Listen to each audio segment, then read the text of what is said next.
Hello, welcome to law excellence Telugu officers channel. మనకు ఒక Telegram group కూడా క్రియేట్ చేయటం జరిగింది. అందులో ఈ కరెంట్ అఫైర్స్తో పాటు ఇంకా ఇంపార్టెంట్ కరెంట్ అఫైర్స్ని కూడా అప్లోడ్ చేస్తాను. ఒకసారి దాని లింక్ని డిస్క్రిప్షన్లో ఇస్తాను, మీరు వెళ్ళి జాయిన్ అవ్వండి. ఇవాళ 2023 జూన్ 27వ తేదీకి సంబంధించిన ఇంపార్టెంట్ కరెంట్ అఫైర్స్ ఏంటో చూద్దాం. మన ఫస్ట్ ఆర్టికల్ వచ్చేసి నిర్మాణ రంగంలో 3D విప్లవం గురించి. మనం చూస్తే ప్రపంచంలోనే మొట్టమొదటి 3D టెంపుల్ తెలంగాణలో నిర్మిస్తూ ఉన్నారు. అలాగే మన దేశంలో మొట్టమొదటి 3D పోస్ట్ ఆఫీస్ బెంగళూరులో నిర్మిస్తూ ఉన్నారు. ఐఐటి గౌహతి సహకారంతో లదాఖ్లో పౌర భవనాల్ని కూడా ఇలా 3D టెక్నాలజీతో నిర్మించబోతూ ఉన్నారు. అహ్మదాబాద్ కంటోన్మెంట్లో సైనిక ఇంజనీరింగ్ సర్వీస్ సైనికుల కోసం తొలి 3D హౌస్ని నిర్మించటం జరిగింది. ఈ హౌస్ భూకంపాల్ని కూడా తట్టుకోగలదు. అలాగే తెలంగాణ రాష్ట్రం సిద్దిపేట జిల్లాలోని బూరుగుపల్లిలో అపూజా ఇన్ఫ్రాస్ట్రక్చర్ సంస్థకు చెందిన గేటెడ్ కమ్యూనిటీలో దాదాపు 3800 చదరపు అడుగుల విస్తీర్ణంలో 3 ఆలయాలను నిర్మిస్తోంది. ఈ 3 ఆలయాల సముదాయంలో ఐఐటి హైదరాబాద్ సాంకేతిక సహకారాన్ని అందిస్తోంది. అలాగే సింప్లీ ఫోర్జ్ క్రియేషన్స్ సంస్థ అనేది ఈ సముదాయాన్ని నిర్మిస్తోంది. ఇందులో గణేశుడు మరియు శివ పార్వతుల విగ్రహాలు అనేవి ఉంటాయి. ఇందులో మనం చూస్తే శివాలయాన్ని చదరపాకారంలో నిర్మిస్తే వినాయకుడి గుడిని ఉండ్రాయి అంటే మోదక ఆకృతిలో నిర్మిస్తూ ఉన్నారు. అంతేకాకుండా ఇటు లార్సన్ టుబ్రో ఏదైతే ఉందో ఈ సంస్థ బెంగళూరులో ఒక పోస్ట్ ఆఫీస్ నిర్మాణాన్ని ఇలా 3D పద్ధతిలో పూర్తి చేస్తోంది. 1100 చదరపు అడుగుల విస్తీర్ణంలో ఈ పోస్ట్ ఆఫీస్ భవన నిర్మాణానికి మొత్తం 23 లక్షల ఖర్చు అనేది అవుతుంది. అంటే సాధారణ పద్ధతితో పోలిస్తే 30 నుంచి 40% తక్కువ ఈ ఖర్చు అనేది అవుతుంది.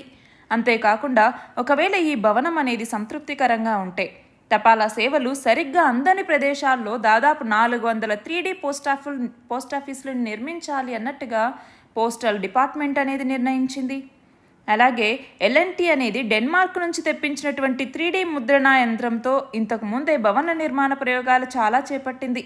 మనం చూస్తే 2019 నవంబర్లో స్థానికంగా 3D పోర్టబుల్ కాంక్రీట్ మిశ్రమంతో ఒక చిన్న కట్టడాన్ని ప్రయోగాత్మకంగా నిర్మించింది. కాంచీపురంలోని ఎల్ఎన్టీ ప్రాంగణంలో 650 చదరపు అడుగుల్లో 2 అంతస్తుల 3D కట్టడాన్ని నిర్మించడం జరిగింది. ఆ కట్టడాన్ని కేవలం 106 గంటల్లోనే పూర్తి చేయటం జరిగింది. ఇలా 3D ముద్రణ ప్రక్రియతో కట్టడాల నిర్మాణం అనేది సులభంగా వేగంగా పూర్తవుతుంది. కానీ దీనికి సంబంధించి వెల్డర్లు వడ్రంగులు లాంటి పని వాళ్ళ అవసరం అనేది తగ్గిపోతోంది. దాంతో అన్ఎంప్లాయ్మెంట్ వచ్చే అవకాశం అనేది ఉంది. అంతేకాకుండా ఇక్కడేంటి, ఈ సాంకేతిక పరిజ్ఞానం వినియోగంలో సంప్రదాయ వృత్తి నిపుణులకు బదులు ఆధునిక నైపుణ్యాలు కలిగిన సిబ్బంది అవసరమవుతారు. కాబట్టి కొన్ని ప్రదేశాల్లో దీనికి సంబంధించి ఉద్యోగాలు కోల్పోయినా ఈ రంగంలో కొత్తగా నిపుణులైన సిబ్బందిని తీర్చిదిద్దుకోవాల్సినటువంటి అవసరం అనేది ఉంది. కాబట్టి కొత్త తరహా నైపుణ్యాలని సమపార్జించుకోవాల్సిన అవసరం అనేది ఉంది. దానికి సంబంధించి భారత్లో తయారీ, ఆత్మనిర్భర్ భారత్ ఇలాంటి పథకాల ద్వారా మనం 3D ముద్రణ యంత్రాలని సొంతంగా తయారు చేసుకోవాలి. స్కిల్ డెవలప్మెంట్ అనేది ప్రొవైడ్ చేయటం ద్వారా అన్ఎంప్లాయ్మెంట్ అనేది పెరగకుండా ఉండటానికి ఆస్కారం ఉంది. క్వశ్చన్ చూడండి, ఏ ప్రాంతంలో 3D ప్రింటింగ్ టెక్నాలజీతో భారతదేశ మొట్టమొదటి పోస్ట్ ఆఫీస్ నిర్మించబడుతోంది అంటే ఏ ప్రాంతంలో? బెంగళూరులో. అయితే ఇక్కడ చూడండి, 3D ప్రింటింగ్ అంటే ఏంటి? 3D ప్రింటింగ్ లేదా అడిటివ్ మ్యానుఫ్యాక్చరింగ్ అనేసి పిలుస్తాం. దీని ద్వారా 3 డైమెన్షనల్ సాలిడ్ ఆబ్జెక్ట్స్ని తయారు చేయటం జరుగుతుంది. దీనికి సంబంధించి ఏంటి, ఒక చిన్న కంప్యూటర్ ఉంటుంది. ఆ కంప్యూటర్లో దీని నిర్మాణం ఎలా ఉండాలి అన్నట్టుగా మొత్తం డిజైనింగ్ అంతా చేసి పెడతారు. దాన్ని బట్టి ఆ యంత్రం అనేది ఆ ఆకృతిలో ఆ నిర్మాణాన్ని పూర్తి చేస్తుంది. ఇందులో ఏంటి, లేయర్ బై లేయర్ దీన్ని నిర్మిస్తూ ఉంటారు. చూడండి, ఇక్కడ మెటీరియల్ కూడా ఇలా లేయర్స్గా నిర్మించటం జరుగుతుంది. దాంతో ఏమవుతుంది, ఆ ఆబ్జెక్ట్ యొక్క క్రాస్ సెక్షన్ అనేటటువంటిది మనం చాలా థిన్గా ఉంటుంది. అంతేకాకుండా కాంప్లెక్స్ షేప్స్ని కూడా మనం ఈజీగా దీని ద్వారా తయారు చేయొచ్చు. మన నెక్స్ట్ ఆర్టికల్ చూడండి, అమెరికా చైనాకి సంబంధించి 2 దేశాల మధ్య దూరం అనేది పెరుగుతోంది అనేసి ఇక్కడి ఆర్టికల్. మనం చూస్తే ట్రంప్ హయాంలో ఉన్నప్పుడు అమెరికా చైనా యొక్క ద్వైపాక్షిక సంబంధాలు అనేవి దెబ్బతిన్నాయి. ఎందుకు అంటే చైనా నుంచి దిగుమతి అయ్యే చాలా ఉత్పత్తుల మీద అమెరికా మాజీ అధ్యక్షుడైనటువంటి డొనాల్డ్ ట్రంప్ సుంకాలు విధించారు. దానికి ప్రతిగా చైనా కూడా అమెరికా ఉత్పత్తుల మీద పన్నుల్ని పెంచింది. ఇంకోవైపు ఫెంటనిల్ అనేటటువంటి ఒక మారక ద్రవ్యం అమెరికాలో సంక్షోభానికి కారణమవుతోంది. మనం చూస్తే ఈ ఫెంటనిల్ని ఎక్కువ మోతాదులో తీసుకోవటం వల్ల అమెరికాలో 2021 ఆగస్టు నుంచి 2022 ఆగస్టు మధ్య 1,00,000 మందికి పైగా చనిపోయారు. వీటిలో చాలా మరణాలకి ఫెంటనిల్ అనేదే కారణం. అయితే అమెరికాలో పట్టుబడుతున్నటువంటి ఫెంటనిల్లో దాదాపు 90% పైగా మూలాలు చైనాలోనే ఉన్నాయి. ఈ డ్రగ్ తయారీకి అవసరమైన ముడి పదార్థాలు మెక్సికో, సెంట్రల్ అమెరికాలో ఉన్నటువంటి మారక ద్రవ్య ముఠాలకి చైనా నుంచి అందుతూ ఉన్నాయి అనేసి ఆరోపణలున్నాయి. అంతేకాకుండా రష్యా ఉక్రెయిన్ యుద్ధం విషయంలో కూడా అమెరికాకి చైనాకి సంబంధించి చాలా డిఫరెన్సెస్ అనేవి ఉన్నాయి. దాంతో రెండు దేశాల మధ్య పరస్పర విశ్వాసం అనేది తగ్గిపోయింది. పరిస్థితుల్ని చక్కదిద్దాలి అన్నట్టుగా అమెరికా విదేశాంగ మంత్రి ఈ సంవత్సరం ఫిబ్రవరిలో చైనా పర్యటనకి వెళ్దామనుకున్నారు. అంతలోపే అమెరికా గగనతలంలో చైనాకి సంబంధించిన ఒక నిఘా బెలూన్ పరిణామంతో ఆయన పర్యటన వాయిదా పడిపోయింది. అయితే రీసెంట్గా దక్షిణ చైనా సముద్రం మీద ప్రయాణిస్తున్నటువంటి అమెరికా యొక్క నిఘా విమానాన్ని చైనా యుద్ధ విమానం వెంబడించింది. అది కూడా ఇంకొకటి. ఇలాంటి ప్రతికూల పరిణామాల మధ్య అమెరికా విదేశాంగ మంత్రి చైనా పర్యటనకు వెళ్లారు. దాంతో రెండు దేశాల మధ్య నెలకొన్నటువంటి విభేదాలు పరిష్కారం అవుతాయి అంటే దానికి సంబంధించి ఎలాంటి ముందడుగు పడలేదు. ప్రస్తుతానికి ఈ ఘర్షణ వాతావరణాన్ని తగ్గించే చిన్న చిన్న అంశాల మీదే రెండు దేశాలు దృష్టి సారించాయి. అంటే రెండు దేశాల మధ్య విమానాల సంఖ్యను పెంచడం, ఫెంటనిల్ సంక్షోభాన్ని ఎదుర్కొనేందుకు సంయుక్త కార్యాచరణ బృందాన్ని ఏర్పాటు చేయటం, ఇలాంటి చిన్న చిన్నవే జరిగాయి తప్ప ఈ రెండు దేశాల మధ్య విభేదాలన్నింటినీ పరిష్కరించుకునేందుకు ఎలాంటి ముందడుగు పడలేదు అనేసి ఈ ఆర్టికల్. క్వశ్చన్ చూడండి. ఇటీవల వార్తల్లో చూసిన ఫెంటనిల్ మరియు డయాజెఫామ్ అనేవి ఏ రకమైన మందులు అంటే ఇవి నార్కోటిక్ డ్రగ్స్. మార్ఫైన్, హెరాయిన్, ఫెంటనైల్, అలాగే డయాజెపామ్ అన్నటువంటిది, మెథాకలోన్ అన్నటువంటిది, అలాగే మెథాంఫెటమైన్ అన్నటువంటివి ఇవన్నీ నార్కోటిక్స్కి సంబంధించి. అవి కాకుండా స్టిమ్యులేటర్స్ అనేసి ఆంఫెటమైన్ అనేసి, కొకైన్ అనేసి చెప్తాము. హాల్యూసినోజన్స్ అనేసి కొన్ని ఉన్నాయి, గంజా కానివ్వండి, అలాగే మనకి కెనాబిస్ అన్నటువంటిది, marijuana అన్నటువంటిది, హాషిష్ అన్నటువంటిది, చారాస్, ఇవన్నీ హాల్యూసినోజన్స్గా చెప్తాము. మన నెక్స్ట్ ఆర్టికల్ చూడండి. ఆత్మహత్యా యత్నానికి సంబంధించి అంటే ఎవరైనా సూసైడ్కి పాల్పడితే దాన్ని దాదాపు మన ప్రపంచంలో 20 దేశాలు నేరంగా పరిగణిస్తాయి. అందులో మన భారతదేశం కూడా ఒకటి. మనకి 1860లో తీసుకొచ్చినటువంటి ఇండియన్ పీనల్ కోడ్, ఐపీసీ లేదా భారత శిక్షా స్మృతి అంటాము. ఇందులో ఉన్నటువంటి సెక్షన్ 309, ఇంపార్టెంట్ సెక్షన్ 309 అన్నటువంటిది ఏం చెప్తుంది? ఈ ఆత్మహత్యా యత్నాన్ని నేరంగా ప్రకటించింది. దీనికి 7 ఏళ్ల దాకా జైలు శిక్ష లేదా జరిమానా లేదంటే రెండూ కూడా విధించవచ్చు. కానీ దీనికి సంబంధించి విభిన్న కోణాలు ఉన్నాయి. ఏంటి? ఎంతో దుర్భరమైన పరిస్థితుల్లో ఉంటే తప్ప వ్యక్తులు ఆత్మహత్యలకు వెళ్ళరు. అంటే ఆల్రెడీ మనోవ్యధతో ఉన్నటువంటి వాళ్ళని మళ్ళీ శిక్షించడం అనేది అసలు సబబేనా కాదా అన్నటువంటి సమస్య సుప్రీంకోర్టు ముందుకెళ్ళింది. అప్పుడు సుప్రీంకోర్టు ఈ అంశం మీద చాలా తీర్పులనిచ్చింది. అందులో ఒక తీర్పు ఇంకొక దానికి రెండింటికి మధ్య చాలా డిఫరెన్సెస్ కూడా ఉన్నాయి. మనం చూస్తే Chenna Jagadishwar versus state of Andhra Pradesh కేసులో ఉమ్మడి ఆంధ్రప్రదేశ్ హైకోర్టు ధర్మాసనం ఏమని చెప్పింది? ఈ సెక్షన్ 309 అనేది రాజ్యాంగబద్ధం, మానసిక సలహా సంప్రదింపులు అవసరమైనటువంటి అభాగ్యుని శిక్షించడం సరికాదు అన్నట్టుగా చెప్పింది. అలాగే Maruti Shripati Dubal versus state of Maharashtra కేసులో ఈ ఐపీసీ 309 సెక్షన్ రాజ్యాంగంలోని ఆర్టికల్ 14, ఆర్టికల్ 21 ఈ అధికరణలకు విరుద్ధం అన్నట్టుగా బాంబే హైకోర్టు డివిజన్ బెంచ్ తీర్పిచ్చింది. అలాగే Gian Kaur versus state of Punjab కేసులో ఆత్మహత్యా యత్నం అనేది నేరమే అన్నట్టుగా పంజాబ్ హర్యానా హైకోర్టు తీర్పిచ్చింది. అలాగే Aruna Ramachandra Shanbhag versus union of India కేసులో సుప్రీంకోర్టు ఈ ఐపీసీ సెక్షన్ని పార్లమెంటు తొలగించాల్సిన సమయం వచ్చింది అన్నట్టుగా తీర్పునిచ్చింది.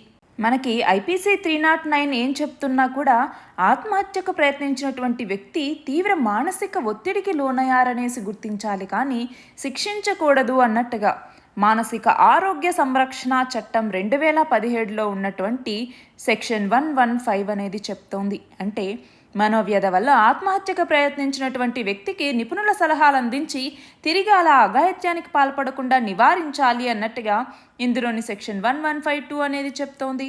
అంటే పరిస్థితుల వల్ల ఎవరైనా ఆత్మహత్యకు ప్రయత్నిస్తారు కాబట్టి అలాంటి పరిస్థితులు లేవు, వేరే కారణాలు ఉన్నాయని నిరూపించాల్సిన బాధ్యత కూడా ప్రాసిక్యూషన్దే అన్నట్టుగా ఈ సెక్షన్ తెలుపుతోంది. కాబట్టి ఈ 115 సెక్షన్ అనేది మనకు అరుణా షాన్బాగ్ కేసులో సుప్రీంకోర్టు చెప్పిన అభిప్రాయానికి అనుగుణంగా ఉంది. అంటే ఆత్మహత్యా యత్నం మీద మారిన సామాజిక దృక్పథాన్ని ఈ 115 సెక్షన్ అనేది ప్రతిబింబిస్తోంది అన్నట్టుగా common cause versus state of India కేసులో సుప్రీంకోర్టు వ్యాఖ్యానించింది. అంటే ఆత్మహత్యకు ప్రయత్నించినటువంటి వ్యక్తికి చికిత్స అందించటం, పునరావాసం కల్పించాలి తప్ప శిక్షించకూడదు అన్నట్టుగా ఇప్పటి సమాజం అనేది భావిస్తోంది అన్నట్టుగా సుప్రీంకోర్టు చెప్పింది. అయితే రెడ్ లింక్స్ కాన్ఫెడరేషన్ 2020లో దాఖలు చేసినటువంటి ఒక పిల్ గురించి ఇక్కడ చెప్తూ ఉన్నారు. ఏంటది అంటే జూలోకి వెళ్ళి అక్కడ క్రూర మృగాల యొక్క బోన్లోకి దూకి ఆత్మహత్యకు ప్రయత్నించే ఘటనలు అనేవి జరిగాయి. వాటిని నివారించాలి అన్నట్టుగా రెడ్ లింక్స్ అనేది కోరింది. దీనికి సంబంధించి సుప్రీంకోర్టు ఐపీసీ 309ని రద్దు చేసి 2017లో తీసుకొచ్చిన మానసిక ఆరోగ్య సంరక్షణ చట్టంలోని 115వ సెక్షన్ని అనుసరించాలి అన్నట్టుగా ప్రభుత్వాన్ని కోరింది. కానీ ఇప్పటికీ అది అపరిష్కృతంగానే ఉంది. అంటే ఆత్మహత్యాయత్నం నేరమా కాదా అన్నటువంటి ఆ కన్ఫ్యూజన్ అనేది ఇప్పటికీ పోలేదు. ఐపీసీ అన్నటువంటిది ఉమ్మడి జాబితాలోని అంశం, ఇండియన్ పీనల్ కోడ్ లేదా భారత శిక్షాస్మృతి అన్నటువంటిది. కాబట్టి ఈ సెక్షన్ 309ని రద్దు చేయడానికి పార్లమెంట్తో పాటు రాష్ట్రాల యొక్క శాసనసభలు కూడా చొరవ తీసుకోవాల్సిన అవసరం ఉంది అనేసి ఈ ఆర్టికల్. క్వశ్చన్ చూడండి, భారతదేశంలో ప్రమాద మరణాలు మరియు ఆత్మహత్యల నివేదికను విడుదల చేసే సంస్థ ఏది అంటే ఎన్సిఆర్బి అన్నటువంటిది. ఇది accidental deaths and suicides in India report అనేది ఇస్తుంది. అందులో సూసైడ్స్కి రీజన్ ఏం చెప్పింది? 33.2% ఫ్యామిలీ ప్రాబ్లమ్స్ ఉన్నాయి, 4.8% మందికి మ్యారేజ్ రిలేటెడ్ ప్రాబ్లమ్స్ ఉన్నాయి, 18.6% మంది ఇల్నెస్ వల్ల సూసైడ్ చేసుకోవాలనుకుంటూ ఉన్నారు. అలా సూసైడ్స్ ఎక్కువ నమోదైనటువంటి రాష్ట్రాల్లో మొదటి స్థానంలో మహారాష్ట్ర ఉంది. అలాగే యూనియన్ టెరిటరీస్లో అయితే ఢిల్లీ అన్నటువంటిది మొదటి స్థానంలో ఉంది. మన నెక్స్ట్ ఆర్టికల్ వచ్చేసి ఎంఎస్ఎంఈలకి సంబంధించి. మన దేశంలో ఎంఎస్ఎంఈల సంఖ్య దాదాపు 6,30,00,000. జీడిపిలో వాటి వాటా 30%, ఉత్పత్తుల్లో 45%, ఎగుమతుల్లో అయితే 40%. ఈ వివరాలు ఖచ్చితంగా గుర్తుండాలండి. ఎంఎస్ఎంఈకి సంబంధించి ఖచ్చితంగా గుర్తుండాలి. 6,30,00,000కు పైగా ఎంఎస్ఎంఈలు ఉన్నాయి. జీడిపిలో వాటి వాటా 30%, ఉత్పత్తుల్లో 45%, ఎగుమతుల్లో 40%. అలాంటి ప్రాధాన్యత కలిగినటువంటి ఈ ఎంఎస్ఎంఈకి సంబంధించి చాలా కష్ట నష్టాలు అనేవి ఉన్నాయి. అయితే చిరు వ్యాపార అంతర్జాతీయ మండలి యొక్క నిర్వచనం ప్రకారం ఎంఎస్ఎంఈలు అంటే ఏంటి? 250 మంది కన్నా తక్కువ మందికి ఉపాధి కల్పించే సంస్థలు. అయితే చైనా, జపాన్, తైవాన్, కొరియా వీటిలో 3 అంతుల మేరకు ఉపాధి కల్పనలో వీటిదే కీలక పాత్ర. మన దేశంలో దాదాపు 11.3 కోట్ల దాకా ఉపాధి అవకాశాలు కల్పిస్తున్నటువంటి ఈ చిన్న పరిశ్రమలకి వ్యవస్థాగత సహకారం అనేది ఉండాలి. అలా గనక సమకూరితే మన దేశ ఆర్థిక వ్యవస్థ ముందుకెళ్తుంది అన్నట్టుగా ఈ ఆర్టికల్. క్వశ్చన్ చూడండి, ఇంటర్నేషనల్ ఎంఎస్ఎంఈ డేని ఏ రోజున నిర్వహిస్తారు అంటే జూన్ 27వ తేదీన. మన నెక్స్ట్ ఆర్టికల్ వచ్చేసి వాగ్నర్ గ్రూప్కి సంబంధించి. రష్యా మీద మేము చేసిన తిరుగుబాటు పుతిన్ ప్రభుత్వాన్ని పడదోయటానికి కాదు, ఉక్రెయిన్ మీద దండయాత్ర అనేది సరిగ్గా జరగట్లేదు, ఎలా కొనసాగాలో తెలియజేస్తూ నిరసన వ్యక్తం చేయటం కోసమే మేము ఇలా తిరుగుబాటు చేశాము అన్నట్టుగా వాగ్నర్ గ్రూప్ అధిపతి అయినటువంటి ప్రిగోజిన్ చెప్పటం జరిగింది. ఈ కంటెక్స్లో ఇక్కడ క్వశ్చన్ చూడండి, వాగ్నర్ గ్రూప్ అంటే ఏంటి, అది ఎక్కడ పనిచేస్తోంది?